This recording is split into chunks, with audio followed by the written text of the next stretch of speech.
Podcast dedicated to making you a faster cyclist, the Ask a Cycling Coach podcast presented by TrainerRoad. Today we have Sarah Laverty here from TrainerRoad with us and our CEO, Nate Pearson, and we're going to review more research that we've been covering, Sarah. Last episode was super popular with people. They really loved it. We're going to cover more of it. Studies from the Tour de France, studies from the Spring Classics, recent studies that have been published in the last few weeks. Really cool stuff. Sarah, let's just get right into it. And if you're wondering who Sarah is, go to our Instagram channel. You can see there. Go to previous episodes with that. We'll link down below to those. You can find out Sarah's background in terms of sports and education and everything else, even in the research realm. But Sarah, let's just start off with the first study. Unless, Nate, do you have anything to cover beforehand, or should we just jump right in? Jump in. All right, I like it. Cool. Go ahead, Sarah. So we're looking at Schall and colleagues, their paper published in 2021, and they were looking at female runners and whether their response to an increased training volume was related to changes in their energy intake and their ability to maintain their energy availability. So they weren't controlling for these variables. They were just observing whether they did increase their energy intake naturally and in response to hunger cues. So first of all, they had them training at baseline for 4 weeks just to establish their normal training volume. That started on the first day of their menstrual cycle. So just to align everyone's cycles so that they would be able to measure as well their ovarian function through their estradiol concentration as well. So see if their energy intake and training load had an impact also on ovarian function. This the baseline period lasted the full length of their menstrual cycle. Then after that, they went into their training overload, meaning that their volume just increased by 30% for 4 weeks, I think it was. Yeah. Ouch. Yeah. That's hard. Yeah. Those some yellow and red days. Yeah, right. Yeah. Well, thankfully, then after that 4 weeks, because that's not sustainable in the long run, they had a 2-week recovery period where their training volume decreased to 50% of their baseline volume. So that was that opportunity to absorb all of the training that they had just put themselves through. The researchers through the whole period, they were looking at their energy intake and then their energy output, including their non-training energy expenditure. So whether that's their commuting to work on a bike or just walking around, if they've got a job that requires them to be on their feet. So they measured their response to training through performance, so running performance. I think it was a ramp test type running performance test, so a test of failure where it increases in intensity every minute or so.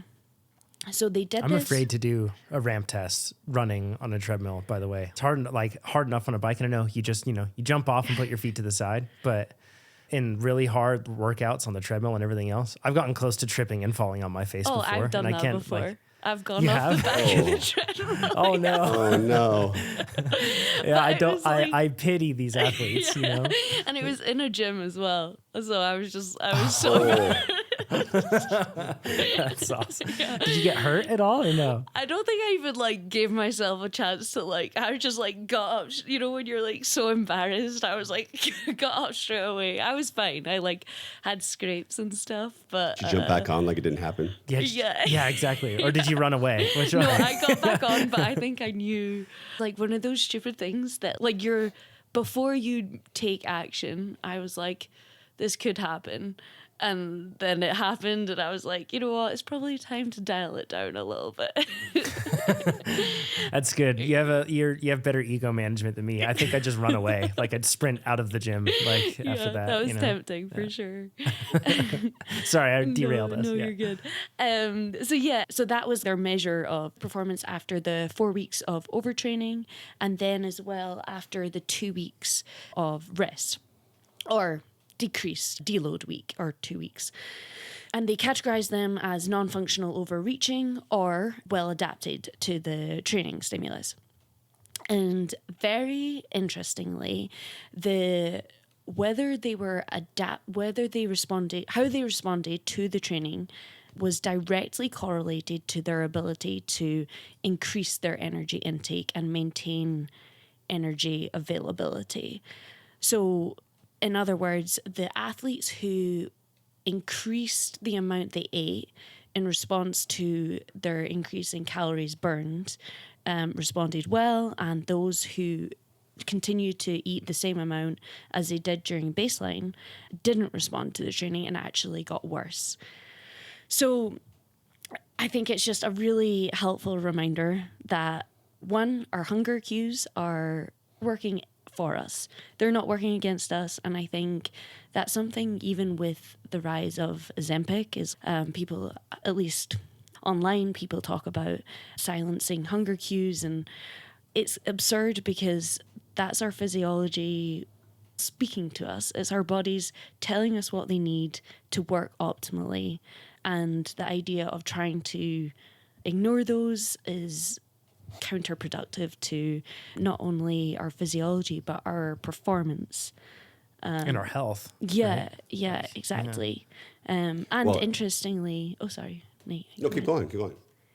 Well, I was just going to say, when they looked at their body composition as well, the people that increased their energy intake did lose a little bit of body weight, but the fat, while there was like a downward trend, it wasn't significant. But that's to say that basically there was no difference. Like, the people who were in this calorie deficit didn't lose body mass. So it wasn't as if they were increasing their power to, well, if you were cycling, Yeah. it wouldn't be that they were increasing their power to weight ratio. It's just they suppressed all of the other systems in their body.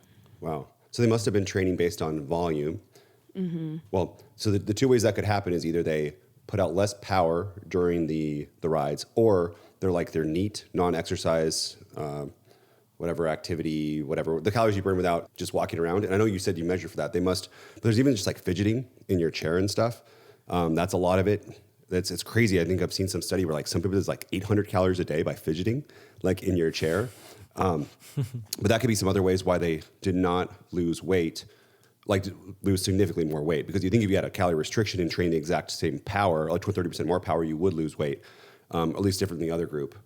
The Ozempic thing too, the interesting part about that is there's different categories of people where, sure, the people training 30% extra, listen to your hunger cues. And a lot of times in this category, we're purposely trying to like starve ourselves. But there are also Ozempic people who they do listen to their hunger cues, and their hunger cues aren't really lined up with what, reality needs for their body. And that's kind of Great point. Yeah, the benefit for them. And that's not, anything their fault. A lot of times that can be genetic too. It's just your body is hungrier than it needs to be. And that would have been amazing a few thousand years ago, right? But now it's with all the food availability, it's not probably a good gene to have. Have you heard about Ozempic 2.0 they're trying to do? This is nuts. Tell me about it. Gene editing, where the thing that Ozempic does that makes you less hungry, permanent. Uh-huh. Like they're trying to do it. I know. So it'd be scary. Like, what if it's beginning, but what if edits it too much, right? And you're like, whoa, you're not hungry Can you anymore imagine? ever Well, that's again. coming back to this study. It was the difference between the two groups was that the people that ate more, they were hungrier, so they did eat more. Whereas I think a lot of us fall into this trap of intentionally eating less. This wasn't even intentional, and it didn't work. So if you were to do that as a cyclist, it would probably blunt your adaptations because you're not fueling yourself for those to occur. I think that this, and once again, this is just like a single study, so I don't want to say that I'm extrapolating this out to represent everybody or anything else, but this does at least align with an observation that I have had with, like, certain athletes can't tolerate a lot of training, certain athletes can.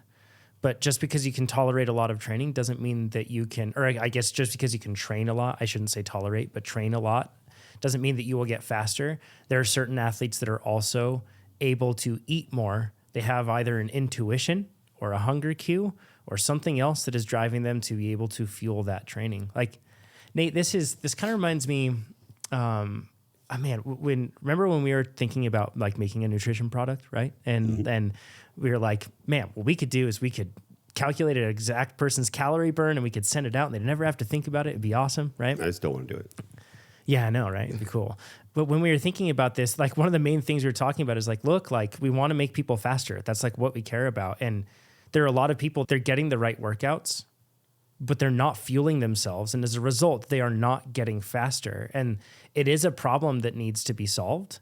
And we've talked about this a lot of the time, even on the forum, when you see an athlete that like, you know, when you look at their training, everything should be fine, but they're plateauing or they're tired or something else. And if they're complaining about something like that, you always have to ask, what's your fueling like? What are you doing when you're training and off the bike?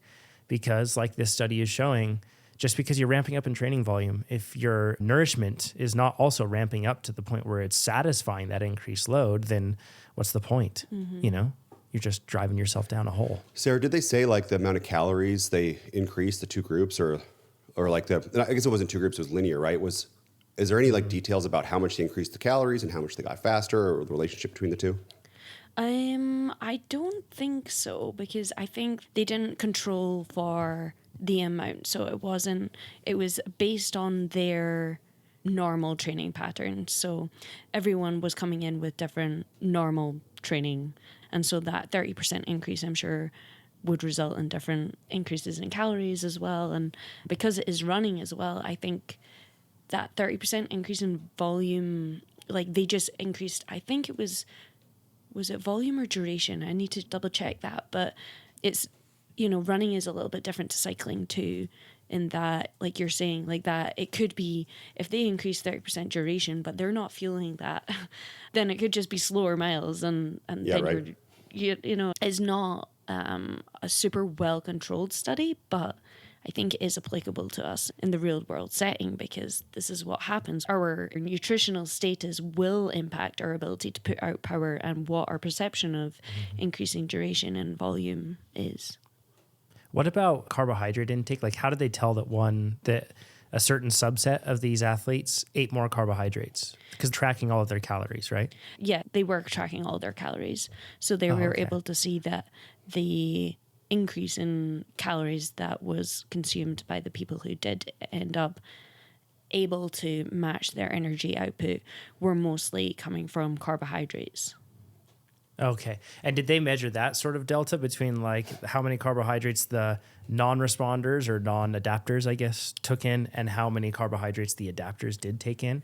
Because a lot of the time, some people are probably thinking in their mind that it's like, you know, they might be thinking that it's going from 20 grams an hour to 120 grams an hour or something. But I'm sure they did. I didn't note it in my notes, but I can check that afterwards and then we can add it into the show notes, if that makes sense. Yeah, or we could splice it in too if we get the answer. Yeah. John's going to edit this one, so he's up for this. Sorry, John. Grace, please, everybody. I'll be editing this one. If John didn't jump in, they didn't show it. But I think the benefit, the thing is that when you increase your training volume, if you eat more, you'll get faster, and if you don't, you won't. Which is in our heart of hearts, people understand this, but it's nice to actually see it put to study, right? Like that it happens. And I think a lot of us probably don't. I mean, I don't do it too. You always. You know, I've been weight training a bunch, and I get in the same mode. I increase strength a lot. I eat more. Body fat goes up a little bit. My belly gets a little bit bigger, and I go, you know what? What if I gain muscle and lose fat at the same time? That would be dope. So why don't I just reduce my calories a little bit and lift weights, and then I'll do both at the same time. It'll be much better. And then I don't have as good of workouts. And like in weight training, what happens is like your pump's not as big, and then you don't like. The last few reps, you can't really push them out. And those last 2 reps really, really matter. And that you do like a few sets less at the gym and you get tired. Then the rest of the day you're tired and your whole life's worse. And you don't end up with your goal at all, right? Which is the awful part. And you eat less. Eating's so much fun. Yes. And it's a good opportunity too to eat vegetables and fruit and get all that stuff for a longer life. Like don't eat, I almost saw Dune 2 last night and I ate like half a thing of popcorn. Was it good? Yeah, people say it was the best movie ever on TikTok. It's not the best movie ever. I'm sorry. But it's good. We rated it an 8 out of 10. My girlfriend and I. An 8 out of 10. Nice. That's solid. Yeah. Thanks for moderating my expectations. So Kyle Pfaffenbach, the podcast that we recorded with him last week, we go into this like long-term vision in terms of how, you really can lose weight and keep it off sustainably. And Nate, I was thinking the other day, it's kind of like a GPS. Like when you have your location where you're driving and it's telling you where to go, and you're like, okay, so my direction, where I need to go is directly north from where I'm at. But because of streets and the way they are, at certain points, you're going to have to go east. You're going to have to go west. You might even go like south for a short period of time on your way to whatever north is. And a lot of the time, whenever we recognize that we're not going directly north, we go, oh, I'm going to take control here. I'm going to intervene. I'm going to do some sort of shortcut. Like you said, like, oh, slight increase in body fat, or I don't feel as lean today. All right, forget my original plan of going north and following this really well laid out plan. I'm going to just manually decide where to go. I'm going to drive through this park and through this person's house, and that's going to get me back to north again, right? Like, it doesn't work out. It doesn't end up well. There's a long-term strategy for it, and that podcast that we had really lays it out. Cool study, Sarah. Yeah. Thanks for sharing that one. Yeah, of course. Yeah. And I just add one more thing. I think it, like you said, Nate, it is very simple and it makes sense. Like, I think a 5-year-old would be able to understand that if you eat more, then you can do more and you're going to respond better. But I think it's this, and actually I have a memory. I was with my little cousin one time and he was looking at the back of a cereal box and looking at the calories, and he was deciding which cereal to eat based on the amount of energy he was going to get from the cereal. And I remember just thinking in my head, like, that makes total sense. And it's actually very smart. But the way that the cycling culture or endurance culture has added this, like, extra little nuance, but it just, like, it interferes with the overemphasis on leanness, and it interferes with basic logic that leanness should be a byproduct of us making smart decisions about what's going to make us faster, but instead it interferes in that process and it can flip everything on its head. So he wanted the most energy, right? He was like, I'm gonna have a great day, so which one has the most energy so I can go run around? Yeah. That's cute. And he was so young.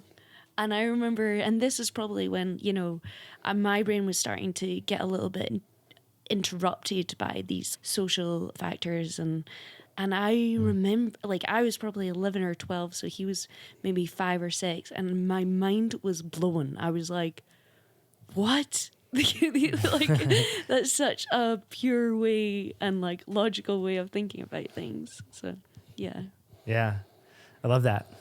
Good example of it. My first study that I want to share, I was looking through on recent studies, like very recent studies. This one's from 2024, so fresh, medium rare out of the oven.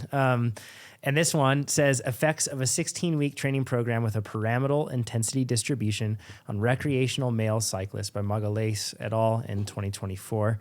And this one caught my eye because it seemed like when we're looking at recreational male cyclists, 16-week training program, I was like, ooh, I wonder what it was like. This sounds a lot like the person that we're speaking to through the podcast right now, in terms of a recreational athlete, right? I'm going to break down the study and actually read a portion of the introduction because I think it's really important to understanding the context of it. So this is a longitudinal intervention study, meaning that basically long time course, and they didn't have any sort of control groups. Instead, what they did is they just gave an intervention to a group of people, or in other words, a training plan, and they measured before and after to see what happened. And it was 16 to 18 weeks long.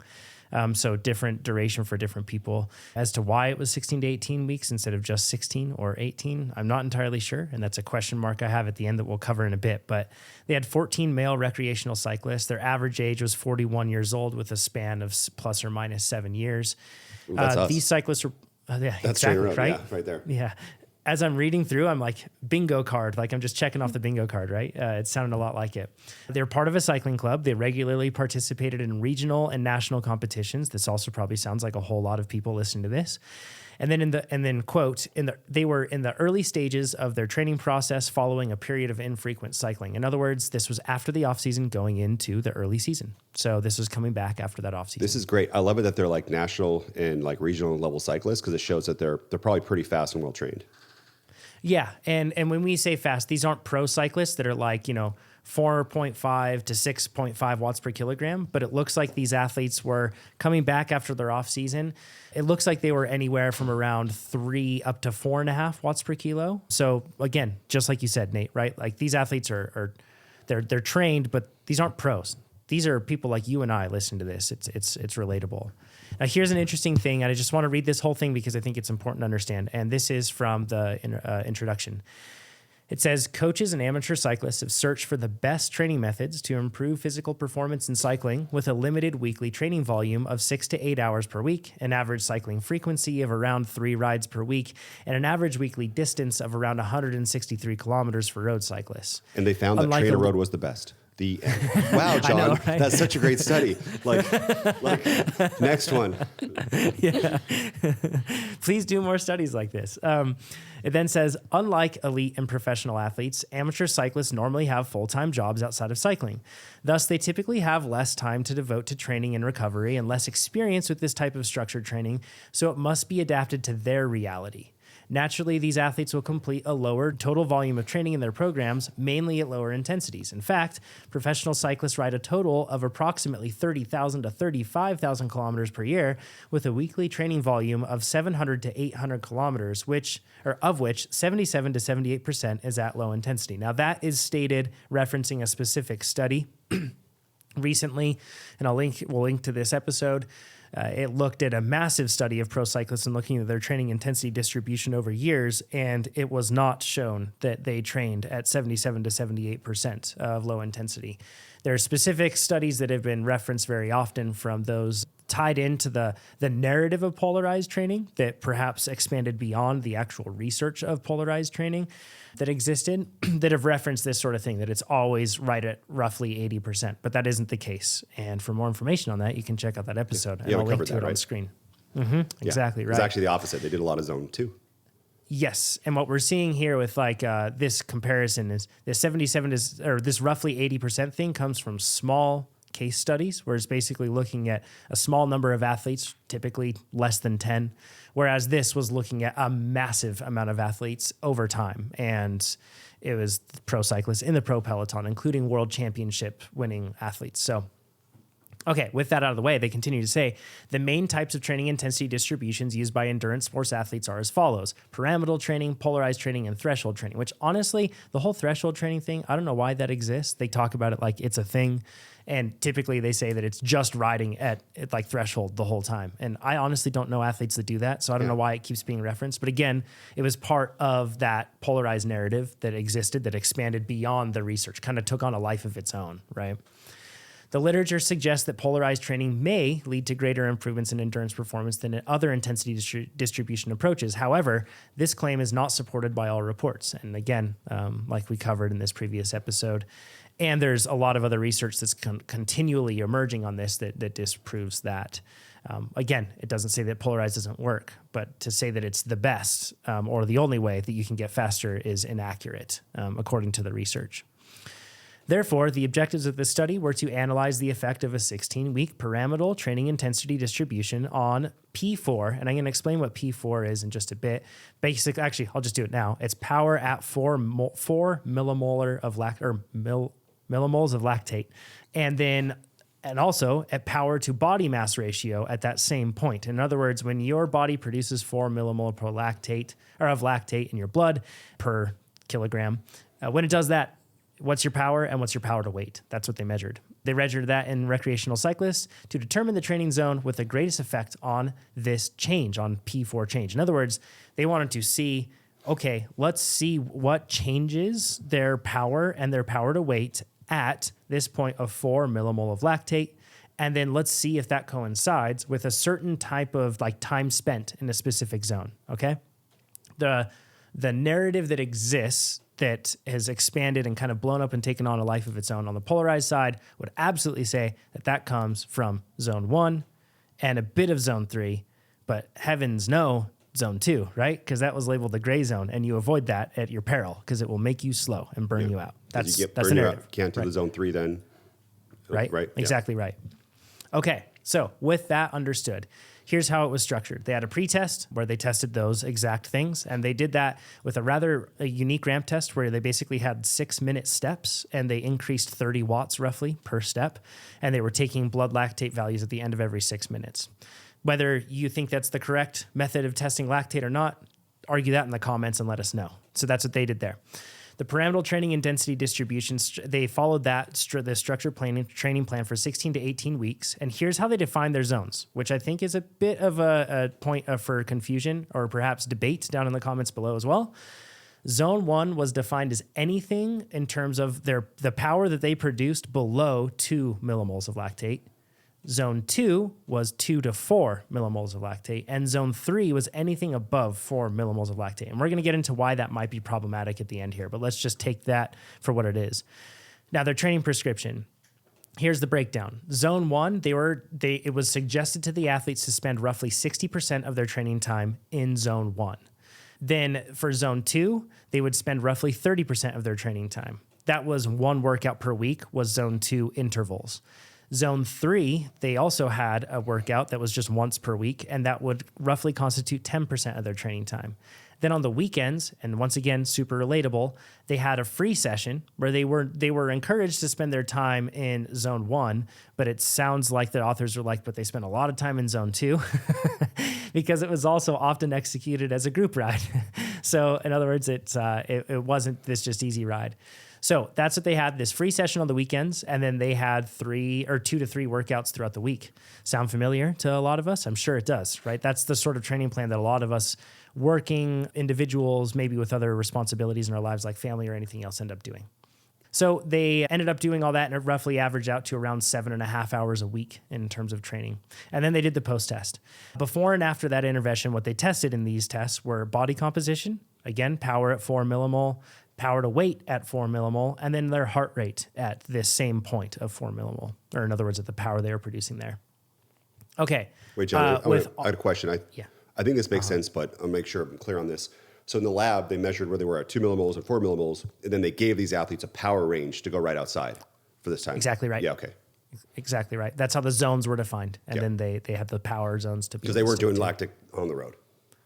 No, they were not. I think that'd be so cool though. Instead of power meters, we just have like lactate readers that are live. Yeah. I think people would like that. And I know there's been devices that have come out that have claimed to either test proxies for that without being intravenous, but instead, I guess, not even subcutaneous, but through the skin, being able to use different light frequencies to figure that out, that sort of thing. And I know that there's wearable lactate monitors that are coming out and being tested as well right now, kind of like continuous blood glucose monitors that have existed. Yeah. However, those continuous blood glucose monitors, in terms of their use in athletic and active endeavors, a lot of that has come under scrutiny as they are not very accurate tools when you're in an active state and that sort of thing.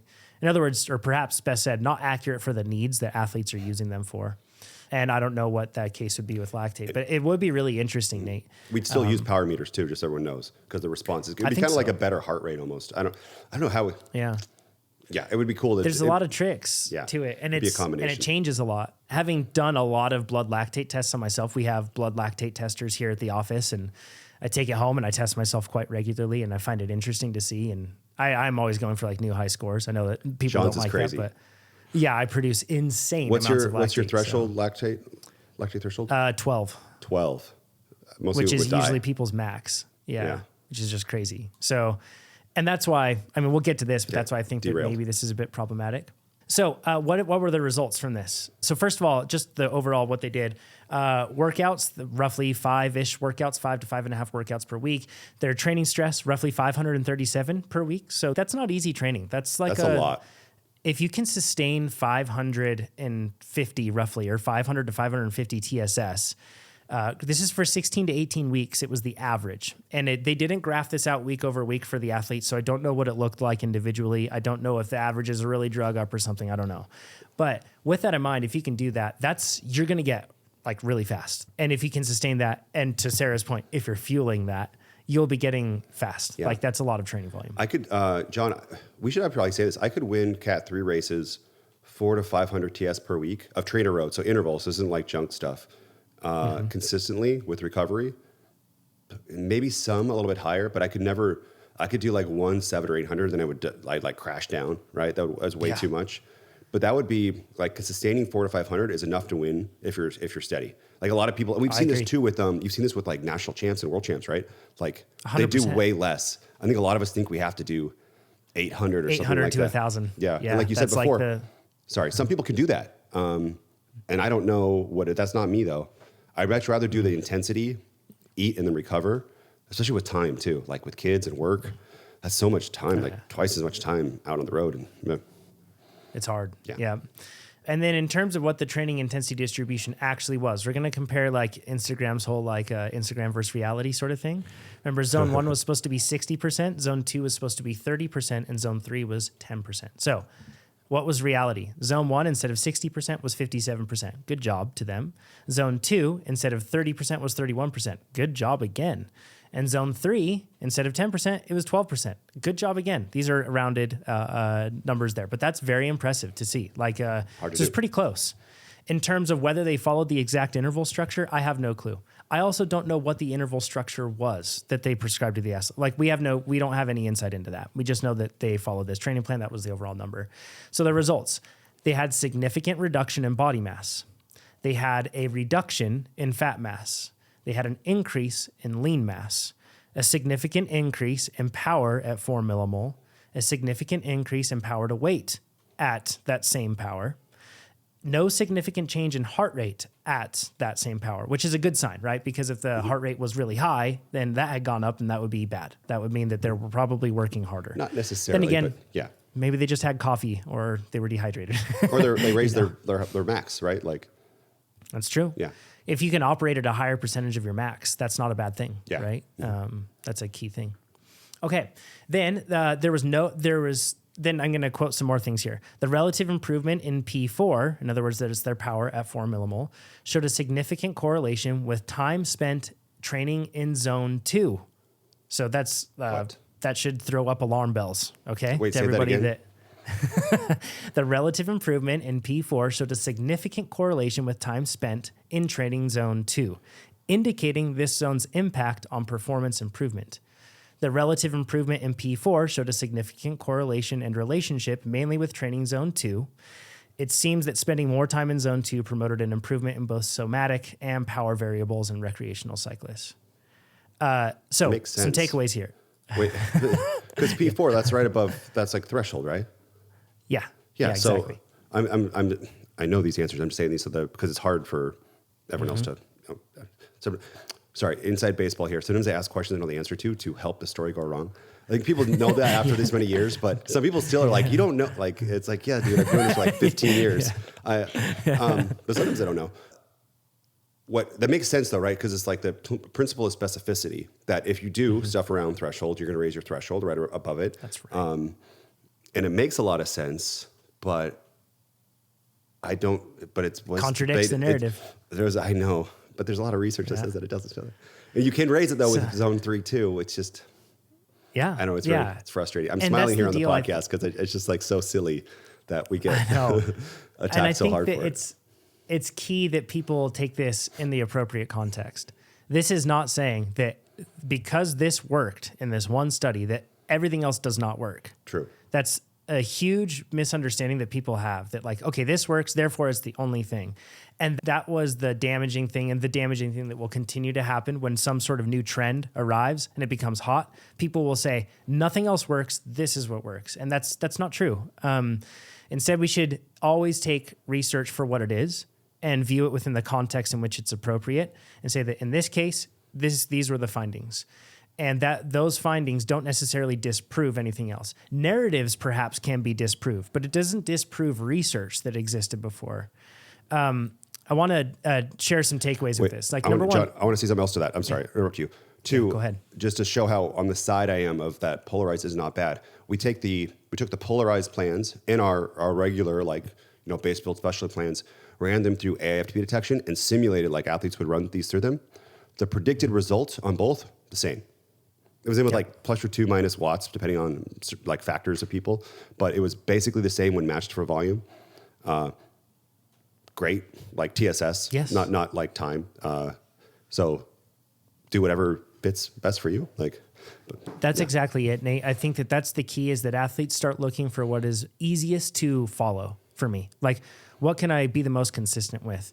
And honestly, if somebody gives you a hard time about that and somebody tells you like the way that you're doing some things is totally wrong, look, like if it's what you can sustainably do it, because that's what's going to perform the best and deliver the best training outcomes, probably make you happier, less frustrated, give you more time to be able to spend with the rest of your family, whatever else. Like it's just, instead of finding ways, just because there's a trend, if it introduces a lot of other barriers and complexity in your life, it's probably not worth it, you know? And it's an important thing to keep in mind. And for a lot of people, polarized training is really easy to follow because it's like, I only have 2 hard workouts a week. And in some cases, what you can do is you can follow like our master's plans because they implement that same principle. And we found that a lot of athletes said, I really like this because it helps me be consistent with my training.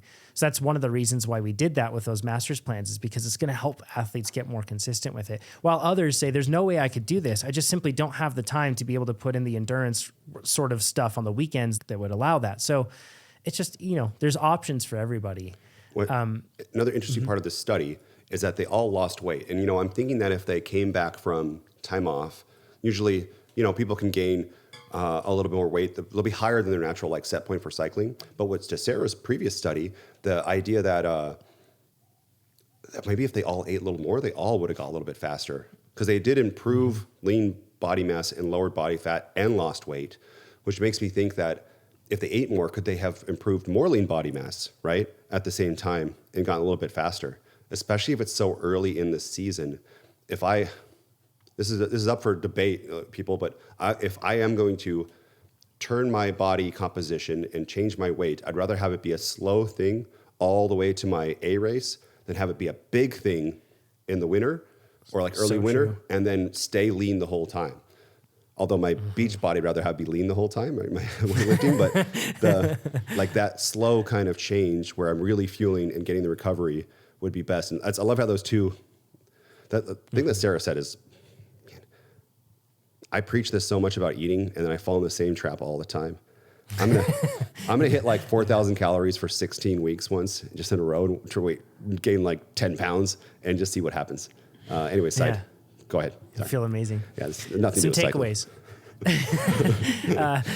We don't know the exact interval structure or anything regarding the subjective feedback of the athletes. Like, who knows? Maybe these athletes were like, this was too much training for me. Maybe it wasn't. We don't know any of that stuff. We don't know. We don't even know compliance rate or anything else. We also don't know what their free rides or group rides were actually like in terms of training stimulus.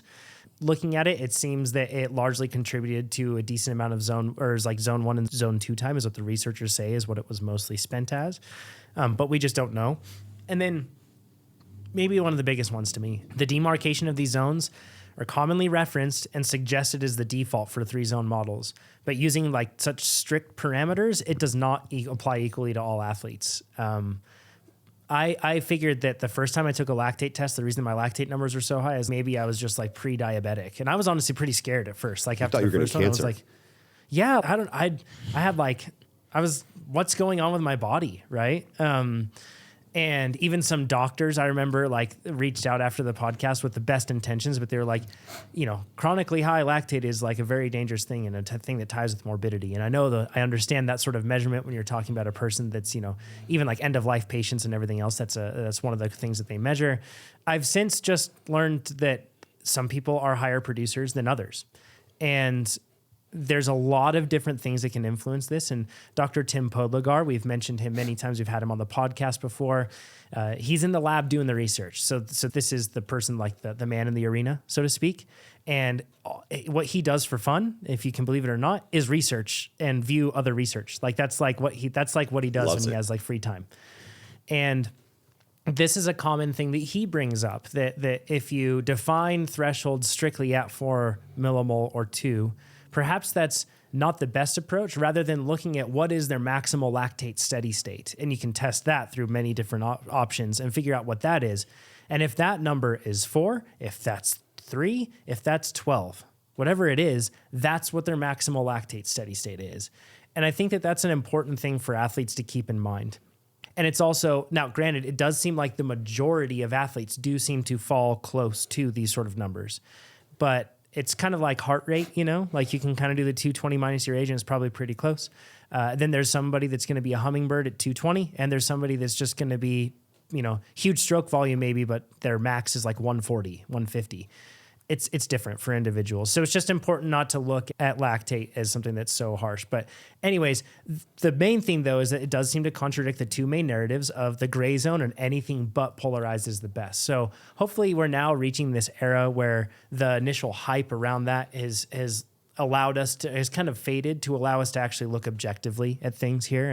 And there's more and more research on this constantly. You can use Google Scholar. It's a free resource for all of us that we can all use. And you can look at different research there and read it. And I really recommend it. And it's really cool to see all this research coming out in response to how popular that narrative became. And we're getting a lot more insight into it. It's really cool. I really like this, John, because you said this study and it shows that it kind of, I guess, pushes something we've been saying that, 3-zone does work. But you also just said, hey, there's some flaws with this, but these zones might not be exactly correct. So that let's look at other research too. And that's what I love about the scientific mind on that, because you could have left that part out and just been like, this is what totally. it is. Yeah, right. Yeah. And not, it looked and like it wasn't even the study. You brought up from other stuff you knew, and then but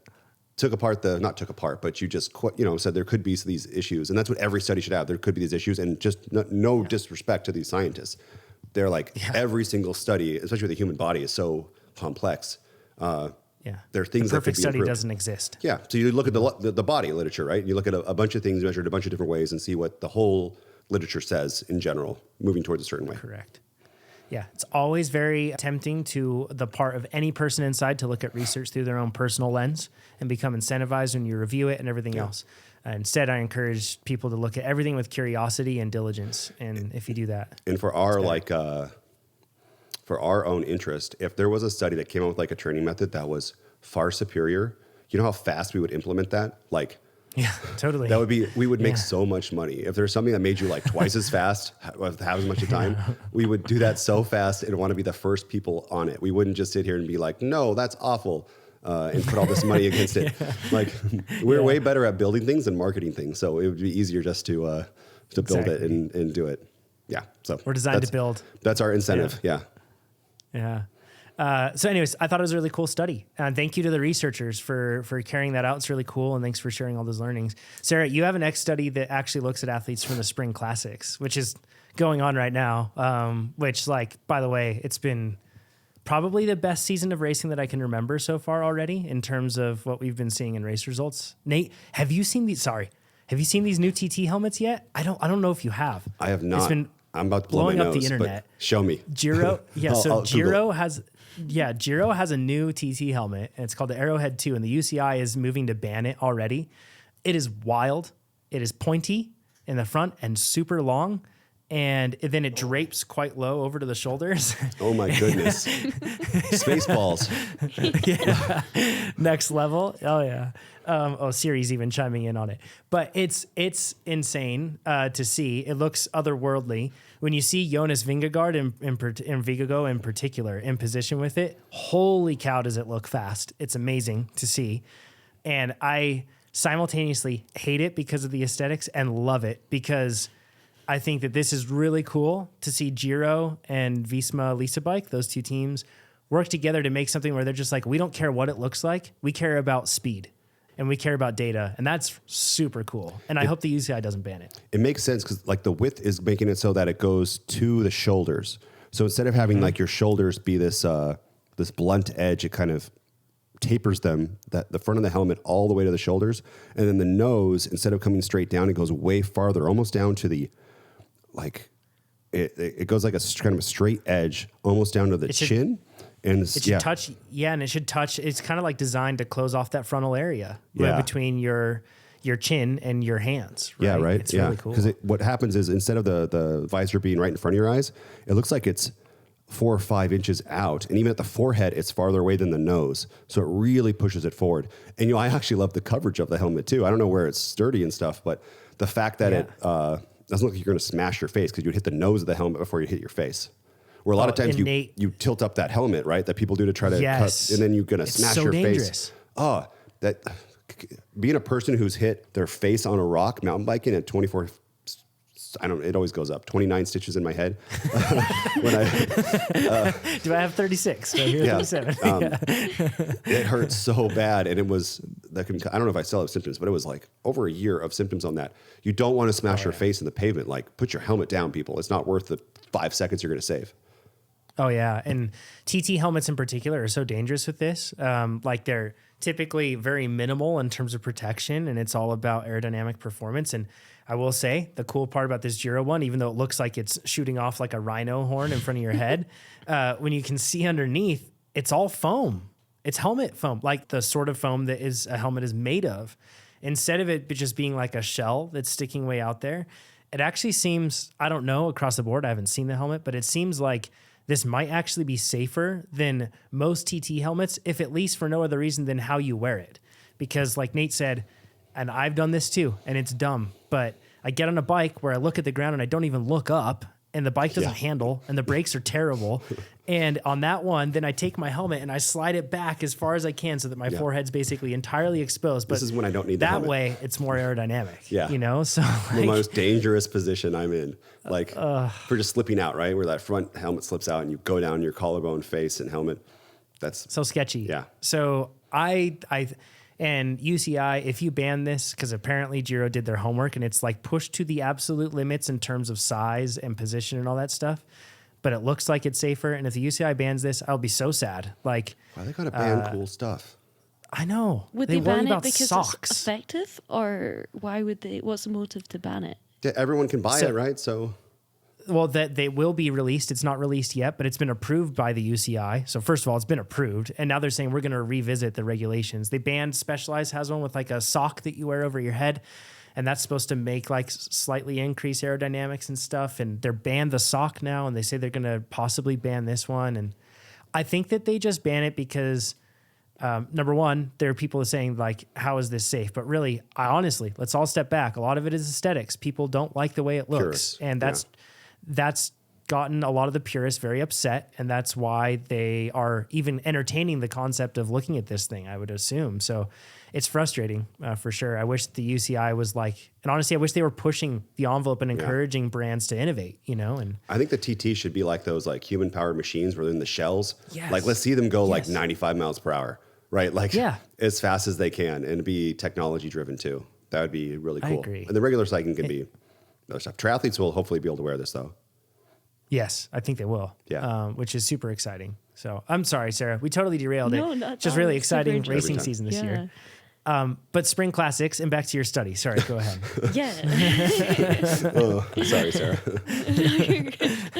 Well, we were wanting to look at what these professional riders are eating during these spring classics, because when the Tour de France was going on last year, we looked into what was it that was fueling these athletes to do these crazy feats, like, you know, racing for 3 weeks. But then the spring classics, they're probably more similar to the races that people like us might find ourselves doing, which are really long single-day races, where there might be quite a few in a short period of time, but we've got those rest days in between to recover and replenish glycogen stores and everything else. So we were looking at a study by Hikura and colleagues. I'm not sure if that's how you say her name, but she's everywhere, and she's done some really interesting research on things like energy availability and in professional cyclists. So,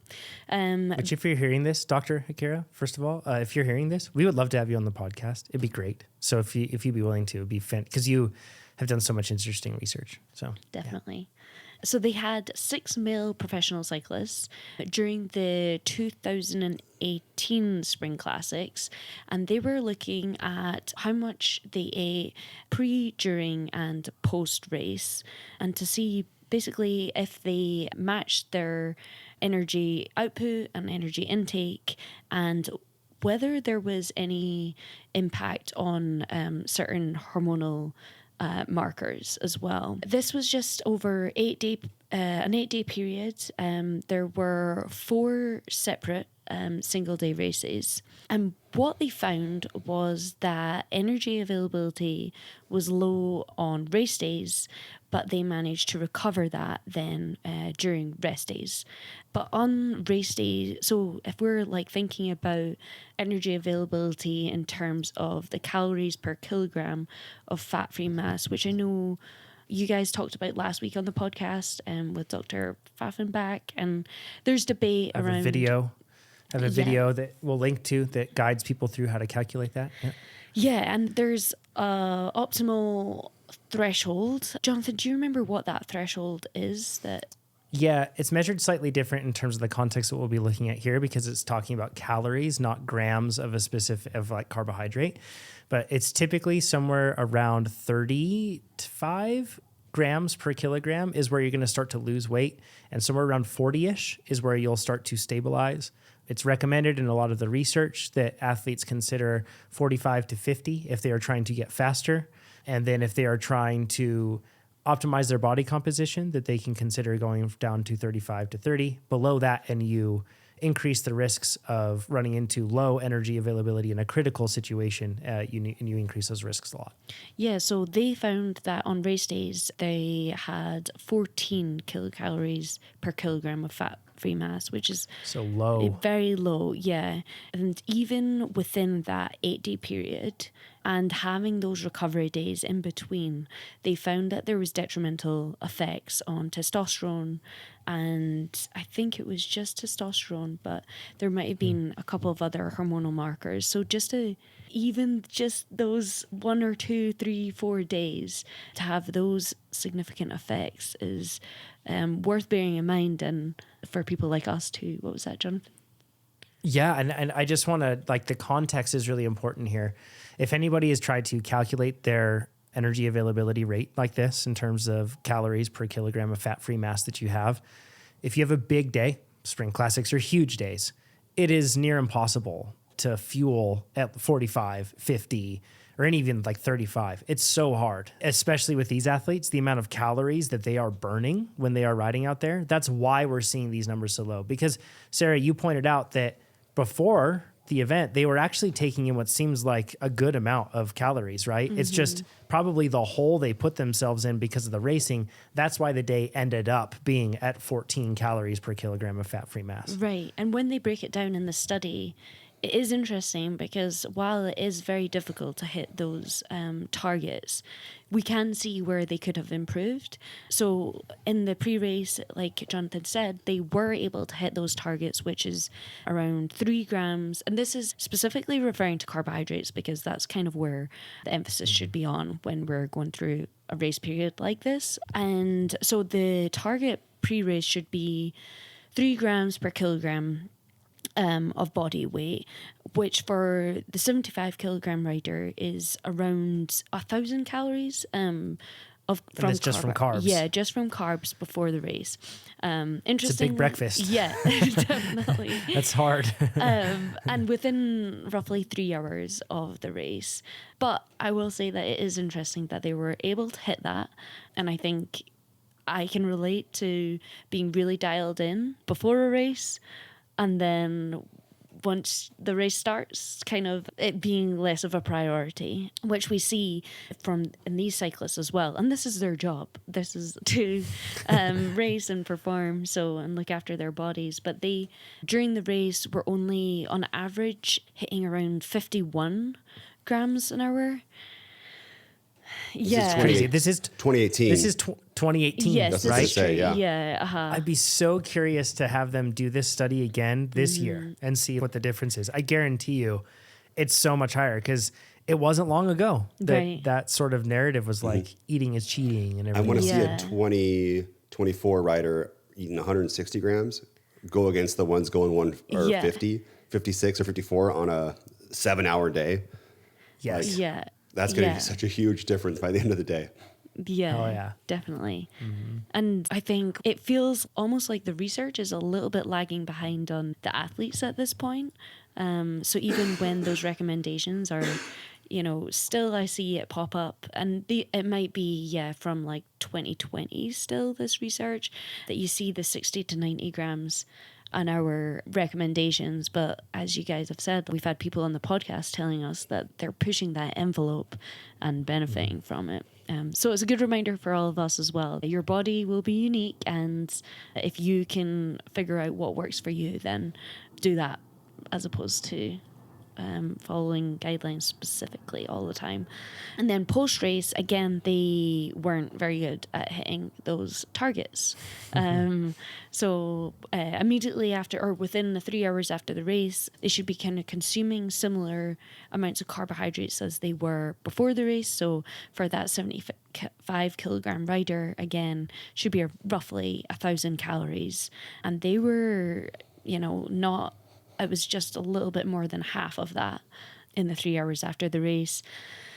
24 hours after the race, that's the time where we need to be replenishing those fuel sources, especially if we've got another race coming up in the next day or two.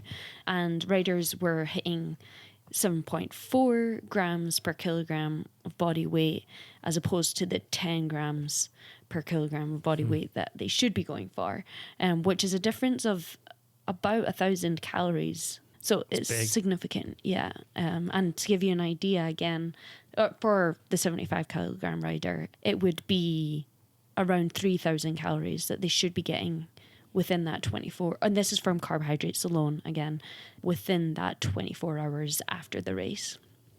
10's hard to do. 10 is really, I've done it. You got a lot of juice. I think I've seen you do that before. It's its own disturbing race to watch. It is. Yeah. Should live stream it. There's my own Twitch. Do you guys, do you have problems eating after a race, the day after a race? A hard race? Yeah, it's so hard, man. It's hard. You feel awful. Nate, you know how like for so long there was this narrative, and I'm not saying that this is just because of nutrition, but there's this narrative that like you couldn't do more than 2 Ironmans a year. Do you remember that? Yeah, we're talking like people did, way but back. Do it well, yeah. Yeah. And then now you see a lot of athletes that can race like 8 Ironmans and still perform really, really well. And they can peak at one of those. And I wonder, because nutrition has changed so much since 2018 in terms of practically speaking, what it seems the riders are doing has changed a lot. And one of the things that I hear really commonly with like Tadej Pogačar is that people say, like from the outside in, he races too much. And like he's racing too much, and that's why he's not performing. And that's like why he didn't win the Tour de France. When in reality, winning the Tour de France is insanely hard, especially when you're going against a team that Jonas Vingegaard has and an athlete like Jonas Vingegaard, right? So it's like the super team. And Tadej still almost is like right there. I wonder though, like the reason that like number one, Tadej loves racing. And if anybody watched the Strade Bianche this weekend, he Babe Ruthed it. He shot called it. He was like, 80 kilometers to go, more than halfway through the race, I'm going to attack. And that's what he told people beforehand. And everyone was like, ha, ha, ha, that's so funny. And he attacked, and the best riders in the world were with him, and he just rolled away from them, and he went solo and pulled a 4-minute gap. And he held it for the whole race. These sort of performances, like he is able to do pretty consistently throughout the year. And I would love to know, like, how much of this, like I know Tadej's really excited to race, but he probably feels like a beast. So when he's done with the race, I bet he's consuming more right after and more the days after than what these athletes were in 2018. And as a result, that's why he can come back, and that's why he can race at a high level and race for a win again. We used to see athletes having to really pick their days to like, no, I'm not peaking for Flanders, I'm peaking for Roubaix. And Roubaix is the one I'm going for. But now we have Pidcock, Van Aert, Van der Poel, Pogačar, all these athletes, they're like, no, I'm trying to win as many classics as I can. So they're racing as much as they can, and they're doing it. And I wonder if nutrition has enabled this, to a certain degree, to be able to rebound. Because Sarah, this is like lower than what you'd expect for like these sort of athletes that are outputting so much power, Yeah, definitely. But yeah, interesting that, they did experience those hormonal disruptions in that short period of time. And yeah, it's a good reminder to us as well that we can really either work to put our physiology in a good place during these like hard racing, even training periods, or we can not pay attention to the details and let things slide, and ultimately our performance slide. So, yeah. I would really be interested to see on the women's side of things, if we could get this study, same race, but like men's peloton and then women's peloton, that would be fascinating, because I think the additional societal pressures that we've mentioned in our podcast also are likely having a great impact on these professional cyclist women athletes too. And what I would love to see is if these athletes are able to push those cares aside and able to operate in their own realm and like with nourishment. And if they are, it'd be so cool to see. And I wonder if that's why we're seeing now with the pro women's racing, like at Strade Bianche and everything else that we just had, it's insane. Like the parity is so high. Like there's so much battling going on, and the paces also are faster than they used to be, and everything else. Fueling. It's just changing everything. Yeah, He's I only know a broken that. record now. Yeah, but like even just It's important though. seeing the information, like it is definitely something that I still struggle with, but it pops into my head multiple times a day, and I think it's not a putting the cares aside type thing. I don't think it's as simple as that, but it is something that can like slowly help you to change behaviors and habits over time, which when it pays off, it's like, oh, that it reinforces the behavior. So hopefully with us sharing this information as well. Well, too, it's a lifetime of one type of programming. And then especially for women, there's like the whole society programming of like leanness and thinness, and then cycling on top of that, or like running or triathlon. That's like two different layers where men, we don't have, they're like, oh, dad bod is good or something like that. We only have the cycling side. It's not the same, right? And it's not really tied to our masculinity or something like that, where it might be on the women's side of femininity or something, like the patriarchy, all that sort of stuff. But it's extra hard. So I think that it is, although we do say it a lot, it's even, like I said, for myself, it's hard for me to deprogram myself. And I'm hear this probably more than anyone else listening to this podcast. One of the, besides, you two. And I know better, but it's just tough. Yeah. So it'd be really cool. Dr. Haikura, maybe you're working on this research right now. That'd be super cool if you could share something with us. So. Oh, John. Okay. I want to pop into something real quick. You talked about this with your lactic threshold. I was going to mention this, but I was listening to Dr. Peter Attia. I would never say his name right. Attia, right? Attia. Yeah. Yep. He's actually a TrainerRoad user. Super cool. Yeah, amazing. Super high-end cyclist. Scientist. And cyclist. Yes. Yeah. He's, but he was saying how, what's the biggest correlation for longevity is VO2 max. Pretty much. And, I don't know if that's correlation or causation, right? But basically, of all the things you can measure, the best correlation is having a high VO2 max. And the fittest people live the longest compared to not. And that makes sense, right? But that's so interesting. And, that's really your power to weight ratio, and how much, again, the power side is the easier one to raise usually, but also lowering your weight if you're, a very high percent body fat, but you can do that. We've talked about that over time, not really fast. It's just really interesting to think about that rather than, so I was thinking John has you're about 76 VO2 max when we measured you? Yeah. Something like that. That's extreme. I was 74. 74. And I want to do another test. If anybody local to our region or anything else has a Met cart, let me know. I'd love to do it. That is really, really high, especially for an amateur. And so when John was talking about his lactic threshold or his blood lactate, the VO2 max is extremely high. John's going to live forever. Yeah. Thanks, Nick. Yeah. Speaking of VO2 max, and before I get into the last study that I want to share here, that really dovetails well with Sarah's, but there's a lot of whispers about Christian Blumenfeld's recent VO2 max test, and it was in the Norwegian Method video. And basically, they were like, "We think the equipment's broken. We need to do a full teardown, and we need to look at this thing. There's no way it can be that high." Everything else. There's rumors of it being like that he's hit 100. We'll see. The guys, I think if anybody I've ever seen an athlete have a high VO2 max, that would be the one. He's seems to be the most powerful, gifted athlete I've ever seen in endurance sport. But that'll be really interesting to see if and when that comes out. So I think the previous high was also, if I remember correctly, a Norwegian athlete, a cyclist, a young one, and I believe that he scored 98. And they validated the equipment, and they went through and tested the whole thing. And then he took another test where he was, I think, 94 or 96. But if you look at the body fat body weight that he lost, which was mostly, I think, from body fat or something. But if you look at the body weight he lost, it's effectively like, yes, it checks out. He should be able to score a 98. So That was years ago, and he didn't end up actually continuing in his career of professional cycling. But if we have Christian who scores a 100, that would be amazing. And there's a book, Faster, I think it was in this book, and they're talking about the genes that it takes to like have some of a high VO2 max, and there's so many of them, and it's so like unlikely for them all to be like maxed out. But if they were, I want to say like the estimated VO2 max was, it was either 250 or 800 or something, like something incredibly hard. But no one, it's like, the trillions or something, and the amount that a human would actually have all of those genes together. But so when somebody does come along with the billions of people that come up, and there's that one person that does inch it up a little bit, like, hey, that could be a thing. And I just dream of the day that somebody has, like this Superman type of Superwoman person amazing, who comes. Right? Yeah, hopefully it is a woman, right? That'd be so dope. Like that'd be amazing. I think that during the last episode that us three recorded together, I was blown away because I learned of the VO2 max of dogs and that they can operate at 220. Yeah. And it's like chill for them, which is just like crazy. So that's why they run around you, right? Like just over and over again. When you're running on the trail, they're back and forth, back and forth, back and forth. Exactly. Triple the distance.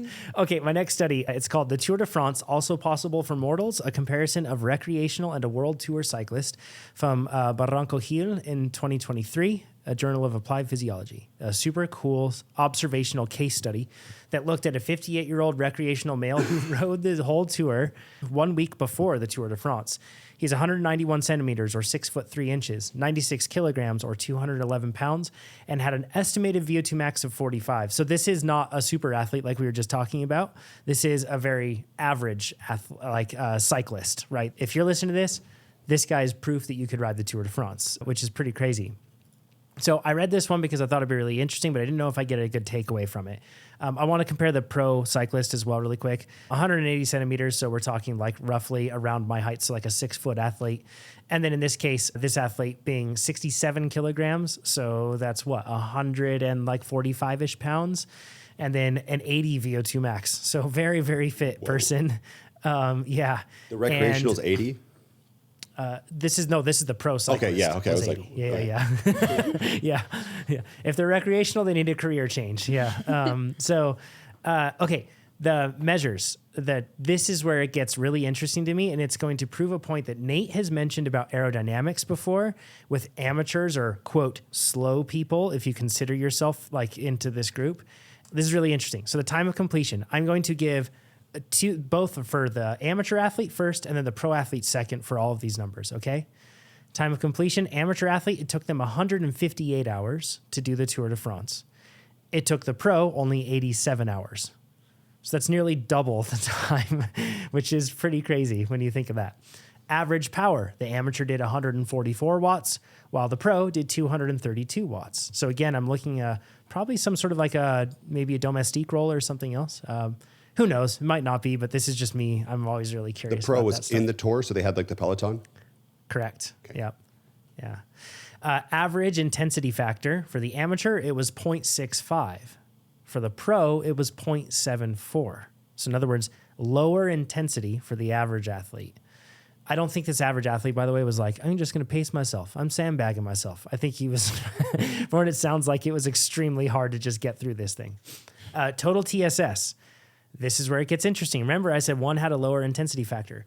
The amateur did 6,904 TSS over the period of 3 weeks, whereas the pro did 4,753. So the amateur did substantially more TSS. I probably should have prefaced this whole thing with like a fun game question of two athletes do the Tour de France. One's a recreational athlete, one's a pro athlete.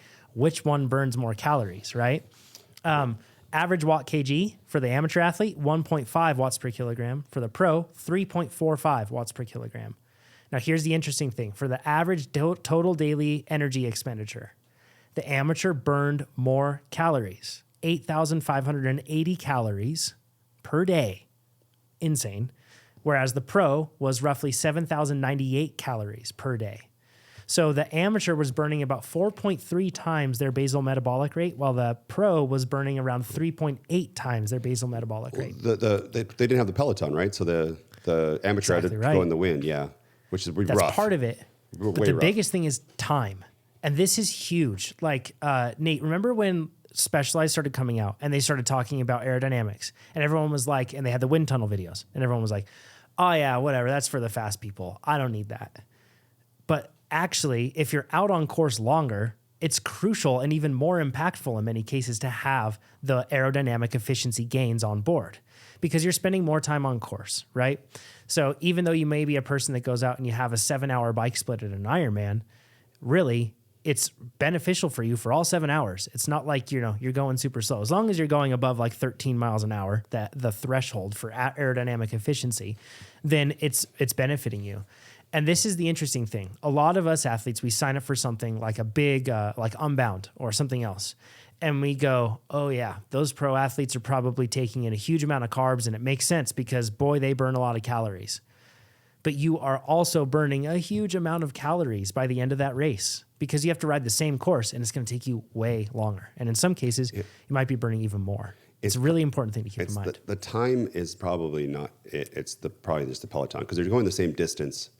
The time though, look at the time of completion, 158 hours versus 87 hours. That's different. That's a massive amount of time. We're nearly dealing with double the amount of time that a person is out being active pedaling a bike versus not, right? Yeah, but it's Peloton. It's not the time, I think. Oh, no, I can show you later. The Peloton does account for the fact that an athlete that does have such a high level is 232 watts, why their power is lower. So perhaps if you're looking at it from the pro athlete side, you could say, oh, this is why they weren't higher.